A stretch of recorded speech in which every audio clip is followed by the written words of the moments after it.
রাসেল একজন সংবাদকর্মী। সে আমাদের বাংলাদেশ মফস্বল সাংবাদিক ফোরামের একজন সক্রিয় কর্মী হিসেবে সে দীর্ঘদিন যাবৎ সংগঠনের সাথে আছে। গত ডিসেম্বরে তার উপরে যে ন্যাক্কার জন্য যে হামলাটি সংঘটিত হয়েছে, এ ঘটনায় আমরা নিন্দা প্রতিবাদ জানিয়েছি এবং আসামিদের দ্রুত গ্রেপ্তারের জন্য আমরা দাবি জানিয়েছি। এবং আজকের আমরা সরেজমিনে রাসেলের দীর্ঘদিন ধরে ঢাকা মেডিকেলের চিকিৎসাধীন থেকে বাড়িতে আসার পরে আমরা আমাদের কেন্দ্রীয় নেতৃবৃন্দ এখানে এসেছেন, আমাদের সোনার ভাইয়ের সাংবাদিক বন্ধুরা এখানে এসেছেন।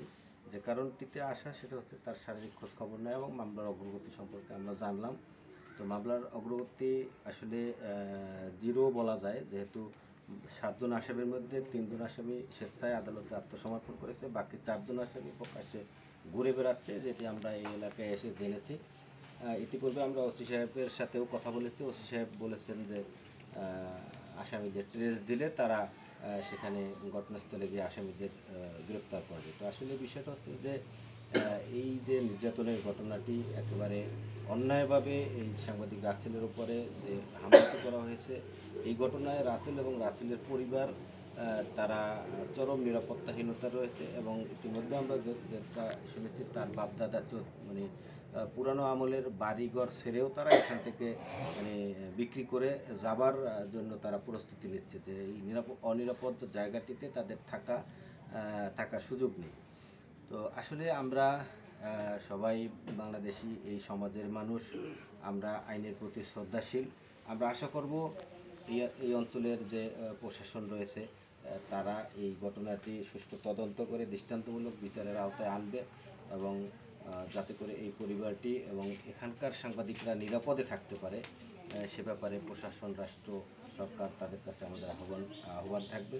এবং সবশেষ যে কষ্টের বিষয়টি সেটা হচ্ছে সোনারগাঁয়ে কয়েক শত সাংবাদিকের বসবাস। তো আসলে হাতে গোনা কয়েকজন সাংবাদিক এই ঘটনায় কলম চালাতে সক্ষম হয়েছে। বাকি সাংবাদিকরা এই যে কুখ্যাত মাদক কারবারি কুতুবপুরের রাসেল গং, এদের ভয়ে এখানকার সাংবাদিকরা ভীত, যেটা আমরা নিশ্চিত হয়েছি।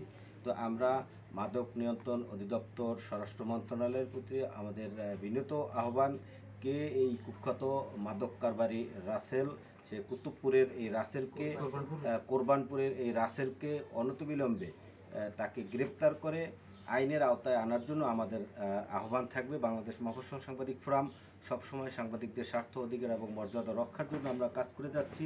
সাংবাদিক নির্যাতনের বিরুদ্ধে আমাদের যে কর্মকাণ্ড, কর্মসূচি আমরা এটি চালিয়ে আসছি। আমরা সাংবাদিক সুরক্ষার জন্য সাংবাদিক সুরক্ষা আইন প্রণয়নের দাবি জানাচ্ছি। আমরা এই ঘটনার শুরুতে এরকমটি অনেকের কাছ থেকে আমরা শুনেছি, যেটি সাংবাদিকরা অট্টহাসি হাসছে, যে রাসেলের এই ঘটনায় তারা হাসাহাসি করছে। আমার কষ্ট লেগেছে এই যে একজন সাংবাদিক, তিনি তার দুটি পা বিচ্ছিন্ন করে ফেলা হয়েছিল, এরকমটি রক্তাক্ত ছিল, যে ঢাকা মেডিকেলে কাতরাচ্ছে, আর এখানকার কতিপয় সাংবাদিক অট্টহাসি হাসছে। এটি আসলে পেশার জন্য কষ্টের এবং লজ্জাজনক।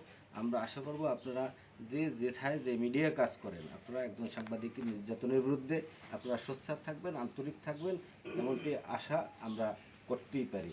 ধন্যবাদ সকলকে। আমরা দৃষ্টান্তমূলক বিচার চাই, এই বিচারের অপেক্ষায় থাকলাম। আল্লাহ হাফেজ।